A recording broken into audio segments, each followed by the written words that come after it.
Alors suite à ma dernière vidéo sur les fréquences, les vibrations et l'énergie, merci beaucoup du fond du cœur pour tous les commentaires, tous les partages, tous vos témoignages.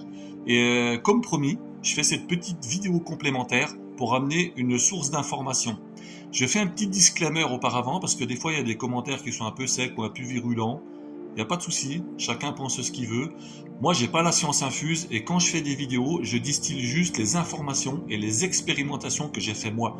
Donc quand je dis quelque chose dans une vidéo, c'est que je l'ai testé, je l'ai fait et je l'ai réalisé pour moi-même. Si c'est pas le cas, je le spécifie. Donc quel que soit le sujet de la vidéo, que ce soit l'alimentation, les fréquences, les vibrations, qu'importe. Et quand je parle d'amour, d'aimer ses ex ou des choses comme ça, c'est juste ce que j'ai éprouvé moi, ce que j'ai étudié, mes analyses et ce qui ressort de mon sentiment personnel. Donc après, chacun a le droit de penser ce qu'il veut. Et quand je dis quelque chose qui a marché pour moi, ça ne veut pas dire que ça va marcher pour les autres. Voilà, petit disclaimer, parenthèse refermée, guillemets fermé aussi.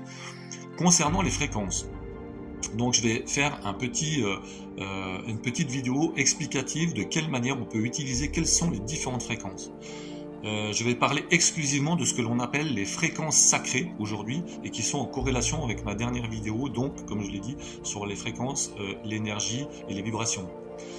Ces fréquences sacrées, on les appelle aussi fréquences de guérison, solfège sacré, solfège ancien ou encore solfeggio, etc. etc.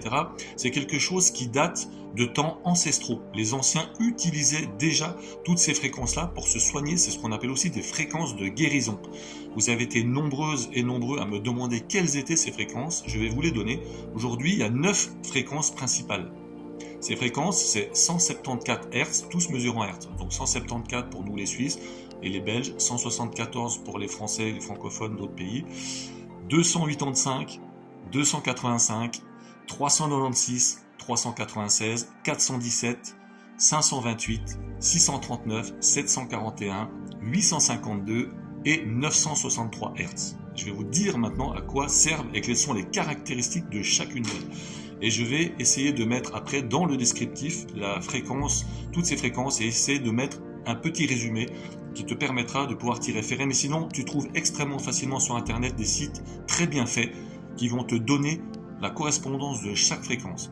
Par contre, ce qui est très intéressant, il y a toujours des gens qui sont incrédules, qui te disent ça marche pas, tout ça, c'est des choses que dans tes croyances, machin. Peut-être, qu'importe. Mais en tout cas, dans la pratique, ça fonctionne réellement et moi j'ai éprouvé ça. Il faut savoir qu'à l'époque, les Égyptiens, les Grecs, les Indiens et d'autres cultures amérindiennes utilisaient déjà ça pour des cérémonies spirituelles, pour de la méditation, pour de la guérison. Par exemple, les bols tibétains, c'est aussi utiliser ces fréquences de guérison. Les gens qui utilisent les diapasons utilisent aussi ces fréquences. Et quand les gens ils comprennent pas ce que c'est qu'une fréquence, j'ai l'habitude de donner un petit détail que tout le monde connaît. C'est la fréquence, c'est une onde en fait. Et tous ces gens disent oui mais ça n'existe pas. Et pourtant tous ces gens-là regardent la télé, écoutent la radio, font des IRM, etc. Et toutes ces choses-là utilisent des fréquences et des ondes. Donc les personnes qui sont incrédules, regardez autour de vous, vous allez rien voir. Et pourtant, vous utilisez des choses qui n'existent pas, puisqu'une onde, une fréquence, on ne la voit pas. Au même titre qu'un gaz, on ne le voit pas, mais on peut le sentir, et il peut être mortel. Le sarin, par exemple, c'est un gaz extrêmement mortel, on ne le sent pas, et on peut mourir. Les flatulences, on les sent, mais on ne les voit pas. Et les ondes, c'est la même chose. Et les fréquences, c'est la même chose. Simplement, comme tout a une vibration, il y a ce qu'on appelle une résonance. Et à travers chaque vibration, chaque fréquence, il y a une résonance spécifique. Et c'est ça le gros intérêt de ces 9 fréquences de guérison. Pour te donner un exemple, la fréquence 174, 174, c'est une fréquence de guérison physique. Elle est souvent considérée comme la fréquence de guérison physique. Elle est censée réduire les douleurs, soulager le stress. Elle aide à se détendre. C'est aussi ce qu'on appelle un anesthésie naturelle. Ça sert à t'endormir aussi, parce que cette fréquence va avoir une résonance avec certains organes. J'ai fait, moi, des formations en biorésonance. La biorésonance, c'est de la médecine quantique. Le principe est pourtant tellement vieux, il a plus de 100 ans. Ça a été créé par les Russes. Et on utilise par elle la fréquence de chaque organe pour reparamétrer l'information à laquelle chaque organe est censé vibrer. Je prends un exemple. Tu as un dérèglement du foie, par exemple. Grâce à la biorésonance, on va aller chercher la résonance, la vibration qui correspond à la majorité des foies en bonne santé, et on va redonner cette information à ton propre foie à travers une espèce de plaque magnétique, électromagnétique, qu'on va te coller sur toi, et c'est le logarithme qui va remettre ça. Donc on peut dire oui, ben, si ça marchait, ça se saurait, ça se sait, ça marche, mais il n'y a aucun intérêt à ce que cette information soit diffusée. Sinon, il n'y a plus de médecins, il n'y a plus de pharmacie, plus de big pharma, plus tout ça. Donc, il faut quand même savoir, comme je le disais dans ma vidéo précédente, que l'être humain est capable de se soigner lui-même au même titre qu'il est capable de se rendre malade. Et généralement, c'est ce qu'on fait le plus. On se rend malade nous-mêmes, mais on est incapable d'aller chercher, de puiser dans notre savoir, dans le savoir de la source, pour se guérir. Et là, il y a des trucs. Ça, les guérisons qui sont dues, enfin les guérisons, c'est pareil. Je suis pas censé avoir le droit de dire ça, mais les gens qui se soignent avec des fréquences sacrées, ça fonctionne. Mais il y a plein de moyens. Quand je donne un moyen, ça ne veut pas dire qu'il n'y a que celui-ci. Et je ne dis pas qu'il faut absolument faire celui-ci ou utiliser celui-ci. C'est juste que c'est un moyen parmi d'autres. Et il faut trouver ce qui te correspond à toi à ce moment-là. Il y a plein de gens, des thérapeutes, qui utilisent des techniques qu'ils créent eux-mêmes, qui sont basées sur des choses qui sont pas du tout rationnelles pour le commun des mortels, mais qui fonctionnent.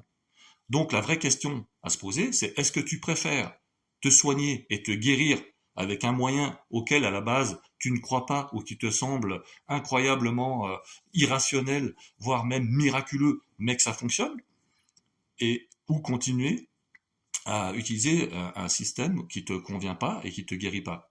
Et attention, une fois de plus, je ne dis pas qu'il faut pas utiliser le médecin tout. Je pense que tout est complémentaire et qu'il y a du bon dans absolument tout. Et c'est moi, c'est ce que je prône. Donc je dis pas aux gens d'arrêter ce qu'ils font, d'arrêter de voir le médecin, au contraire.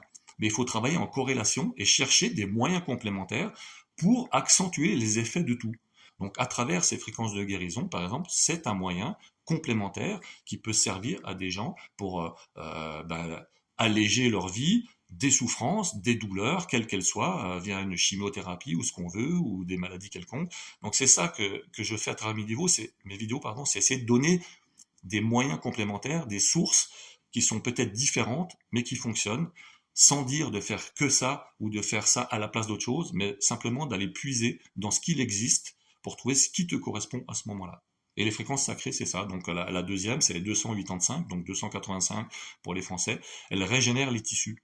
C'est une fréquence qui a comme caractéristique de régénérer les tissus cellulaires. La 396 ou 396 va libérer des peurs, de la culpabilité et des blocages. La 417 facilite le changement et la transformation. La 528, c'est ce qu'on appelle la fréquence des miracles. C'est la fréquence qui est la plus connue. La plupart des gens connaissent cette fréquence parce qu'elle permet de reprogrammer l'ADN. C'est une fréquence qui va réussir à régénérer et à réparer l'ADN de chaque personne. La 639, c'est ce qu'on appelle l'harmonisation des relations. C'est une fréquence qui va te permettre d'améliorer et d'harmoniser tes relations et ta communication. La 741 favorise le réveil de l'intuition. Elle va permettre de nous reconnecter à notre intuition primaire et retrouver des bases qu'on a perdues aujourd'hui. La 852 permet un retour à ce qu'on appelle l'ordre spirituel, c'est-à-dire te permet une reconnaissance et renforcer ta connexion avec ton soi et ton moi supérieur. Et enfin, la 963 permet l'activation de la fameuse glande pinéale et favorise l'éveil spirituel. Donc voilà, ça c'est les 9 principales. Aujourd'hui, il y en a en tout cas 2 autres qui ont été créées. Et tu peux retrouver ça dans plein de méthodes différentes, comme la méthode de Tomatis, qui était un médecin très réputé, qui a une méthode qui fonctionne et qui est basée sur les sons, et qui permet d'améliorer beaucoup de choses. C'est quelque chose de très utilisé, qui est scientifiquement prouvé, et y compris ces fréquences sacrées sont des fréquences qui sont prouvées scientifiquement, même si aujourd'hui, on peut dire en conclusion de cette vidéo, qu'il y a des preuves scientifiques, mais il y a toujours une controverse, parce que les gens ont du mal à se familiariser avec des choses qui sont allopathiques, qui sont pas dans la norme, parce qu'on a tendance à oublier que la médecine traditionnelle, c'est pas la médecine d'aujourd'hui, qui n'a pas 2000 années d'histoire, mais c'est les médecines traditionnelles chinoises, ayurvédiques, etc., qui ont plus de 5000 ans de pratique, et comme les médecines tibétaines, plus de 5000 ans de pratique qui fonctionnent, mais qui ne rapportent pas d'argent en grand monde. Donc, forcément, c'est pas très intéressant de s'y intéresser, et c'est pas ça qui économiquement va faire avancer le schmilblick, d'où le désintérêt et le fait d'étouffer l'affaire. Voilà. Donc j'espère que cette vidéo t'aura servi. Je vais te mettre en lien la description, sinon je trouverai un moyen de le faire autrement. N'hésite pas à liker, à partager, à t'abonner pour ne rien louper. On se retrouve bientôt pour de nouvelles aventures, et je te remercie pour tes commentaires, et merci du fond du cœur.